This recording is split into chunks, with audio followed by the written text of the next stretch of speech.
안녕하세요. 오늘은 많은 분들이 기다렸을 주제, 바로 이재명 정부의 첫 부동산 공급 대책입니다. 숫자부터 보시죠. 134만 9천 가구 공급. 와, 숫자만 보면 이제 집값 잡히겠네 싶죠? 그런데 여러분, 계획은 항상 멋있습니다. 문제는 실행이에요. 오늘은 이 공급 대책이 진짜 시장을 바꿀 수 있을지, 그리고 그 과정에서 어떤 함정이 숨어 있는지를 차근차근 풀어드리겠습니다. 1. 현재 시장 상황. 물은 끓고 있는데 냄비마다 온도가 다르다. 지금 시장은 한마디로 양극화입니다. 서울은 여전히 플러스. 물론 상승률은 줄었지만 여전히 끓고 있는 냄비예요. 지방은 온도가 식었습니다. 미분양이 쌓이고 준공 후 미분양까지 늘어나면서 냄비 불을 꺼버린 듯한 상황이죠. 전세 가격은 어떨까요? 슬금슬금 올라갑니다. 전세 물량이 부족하니까 당연히 가격이 오르는 거죠. 여기서 중요한 건 전세 가격이 오르면 결국 매매 가격도 끌어올린다는 겁니다. 전세가 바닥을 받쳐주니까 집주인들이 쉽게 매물을 안 내놓거든요. 즉 시장의 판은 이렇게 요약됩니다. 서울은 집이 모자라서 가격이 지탱된다. 지방은 집이 남아도는 곳이 많다. 전세 부족은 모든 걸 더 팽팽하게 만든다. 마치 냄비 3개를 올려놨는데 서울 냄비는 끓고 있고 지방 냄비는 식어 있고 전세 냄비는 뚜껑이 덜컥거리는 상황. 이게 지금 한국 부동산입니다. 2. 공급 플랜. 숫자는 거대한 피라미드. 정부는 2030년까지 134만 9천 가구를 공급하겠다고 했습니다. 내년엔 26만 9천, 그 다음 3년 동안은 매년 25만, 마지막 해는 33만 5천. 숫자만 놓고 보면 거대한 피라미드를 쌓게 타는 겁니다. 그리고 중요한 변화, 실적을 착공 기준으로 관리하겠다는 거예요. 그동안은 인허가만 받으면 공급으로 짓게 했는데 사실 허가만 받아놓고 안 짓는 경우가 많았거든요. 이제는 진짜로 삽이 꽂혀야 인정해 주겠다는 겁니다. 이건 긍정적이죠. 그런데 문제는 방식입니다. 이번 플랜은 공공주도예요. LH가 직접 시행을 맡고 민간은 설계와 시공만 합니다. 쉽게 말해 민간은 요리사가 아니라 주방 알바로 전략하는 거죠. 재료와 레시피는 공공이 다 쥐고 민간은 그냥 볶고 끓이는 역할만 맡는 겁니다. 3. 공공주도의 장점과 위험. 빠른 배, 하지만 구멍난 배터리. 장점 먼저 볼까요? 공공이 주도하면 땅만 사두고 착공을 미루는 형태를 막을 수 있습니다. 경기 좋을 때만 공사하려는 민간의 눈치 보기 전략을 끊어내는 거죠. 또 알짜부지도 동시에 착공을 밀어붙일 수 있습니다. 속도는 확실히 납니다. 그런데 단점은 더 큽니다. 돈이에요. LA 부채가 이미 160조 원입니다. 그리고 2027년 이후에는 260조 원까지 간다고 해요. 이자만 해도 수조 원. 공공이 직접 시행을 확대하면 돈이 더 묶입니다. 땅을 팔아서 현금을 회수하는 것도 못하게 했거든요. 건물을 지어 분양해야 돈이 들어오는데 그 사이에 금리는 오르고 원가는 늘어나고 구멍난 배터리를 끌고 가는 꼴이 되는 겁니다. 또 하나, 품질과 브랜드의 문제. 여러분, 솔직히 말해 집 고를 때 브랜드 무시 못하잖아요. 프루지오, 자이, 힐스테이트 하면 귀가 번쩍이죠. 그런데 LH 휴먼시아 하면 느낌이 좀 다릅니다. 위치가 좋아도 가격은 주변보다 낮아요. 품질 문제, 하자 문제도 꾸준히 제기됐고요. 그러니 분양 흥행이 과연 될까? 여기에 큰 물음표가 붙습니다. 결국 속도는 날 수 있지만 돈과 품질에서 발목을 잡힐 수 있습니다. 4. 정비사업. 도로는 넓혔는데 빨간불은 그대로. 정부는 재건축 초과 이익 환수제를 그대로 유지하기로 했습니다. 여기에 공공성 강화, 기부 체납까지 더했죠. 용적률을 올려주더라도 임대를 절반 가까이 요구하면 조합의 사업성이 줄어듭니다.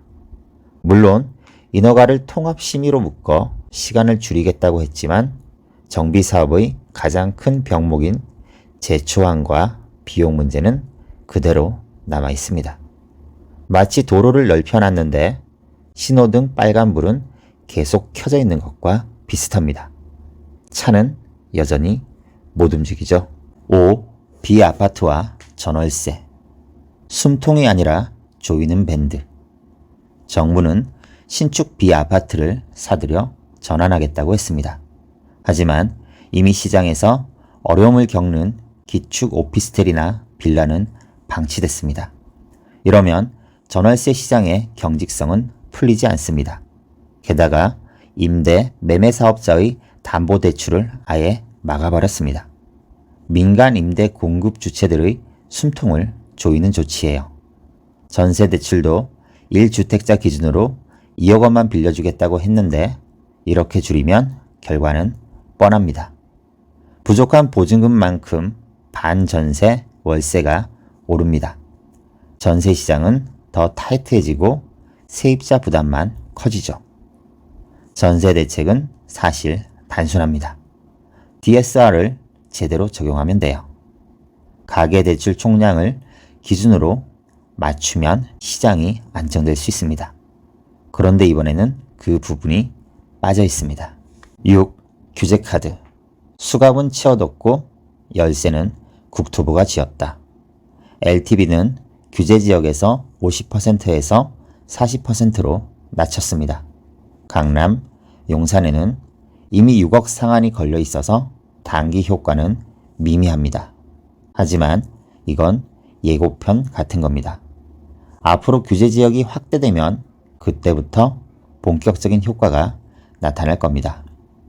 토지거래 허가구역은 더 민감합니다. 지정 권한을 국토부 장관에게 넘겨줬거든요. 이제는 필요할 때 바로 지정할 수 있습니다. 즉, 수요 억제용 수갑은 이미 채워뒀고 열쇠는 국토부가 들고 있다는 거죠. 7. 3기 신도시 조정. 숲을 줄이고 나무만 심는 꼴. 3기 신도시에서는 자족 용지를 줄이고 주거 용지를 늘려 1만 5천 가구를 추가 공급하기로 했습니다. 당장은 공급량이 늘어나는 것처럼 보이지만 장기적으로는 도시 자족성이 약해집니다. 기업이 들어와 일자리를 만들 공간이 줄어들면 결국 배드타운으로 전락합니다. 숲은 줄이고 나무만 심는 격이죠. 그러면 신도시의 매력이 떨어지고 결국 서울 수요를 끌어올려야 한다는 당초 취지와 어긋나게 됩니다. 8. 금리. 정책을 덮어버릴 태풍. 그리고 마지막 가장 큰 변수는 금리입니다. 10월 23일 열리는 금통위 회의에서 금리를 내리면 어떻게 될까요? 지금까지 쌓아온 공급대책, 대출규제, 토지거래 허가구역 확대 이런 것들이 한 방에 무력화될 수 있습니다. 수요가 다시 살아나는 거죠. 정책은 차곡차곡 쌓아야 하지만 금리라는 태풍이 불면 판이 바뀝니다. 이게 가장 큰 리스크입니다. 9. 결론과 체크리스트. 자, 이제 정리해 봅시다. 정부의 공급 대책은 숫자는 크지만 실행력이 문제입니다. 숫자보다 실행, 표보다 착공, 의지보다 현금 흐름이 핵심입니다.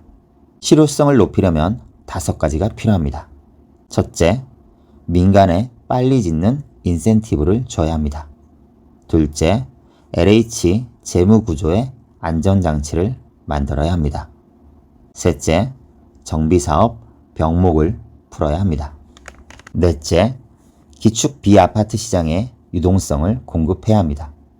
마지막으로 규제지역과 토지거래허가구역 지정 기준을 투명하게 공개해야 합니다.